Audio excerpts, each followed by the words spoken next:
BRS అధినేత కేసీఆర్ కరీంనగర్ పర్యటనకు సంబంధించి పూర్తి సమాచారం మా ప్రతినిధి లివిల్ లైవ్లో అందిస్తారు. లివిల్, బీఆర్ఎస్ అధినేత రైతుల్ని పరామర్శించడానికి వెళ్తున్నారు కదా, అప్డేట్స్ ఏంటి లివిల్? సునీత, కొద్దిసేపటి క్రితమే బీఆర్ఎస్ అధినేత కల్వకుంట్ల చంద్రశేఖరరావు కరీంనగర్ పర్యటన బయలుదేరారు.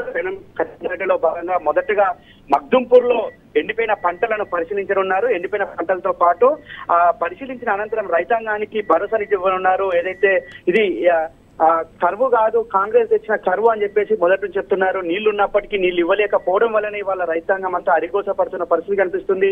ఆరుగాలం పండించిన పంట ఇవాళ ఎండిపోయిన పరిస్థితి కనిపిస్తుంది. ఈ నేపథ్యంలో బీఆర్ఎస్ అధినేత కల్వకుంట్ల చంద్రశేఖరరావు మన ఉమ్మడి నల్గొండ జిల్లాలో పర్యటించి అక్కడి రైతాంగానికి కొంత భరోసానిచ్చారు, ధైర్యాన్ని ఇచ్చారు. ఈ నేపథ్యంలో మరోసారి కూడా ఇటు ఉమ్మడి కరీంనగర్ జిల్లాకు సంబంధించిన జిల్లాలో పర్యటించి అక్కడ రైతాంగానికి అండగా ఉండేందుకు ప్రభుత్వాన్ని డిమాండ్ చేసేందుకు ఇవాళ పర్యటిస్తున్నారు. మొదటగా మగ్దుంపూర్ లో ఎండిపోయిన పంటలను పరిశీలించి అక్కడ రైతాంగానికి ఒక ధైర్యాన్ని ఇవ్వనున్నారు. అనంతరం అక్కడి నుంచి నేరుగా బోయినపల్లి మండలంలోని పంటలను పరిశీలించనున్నారు.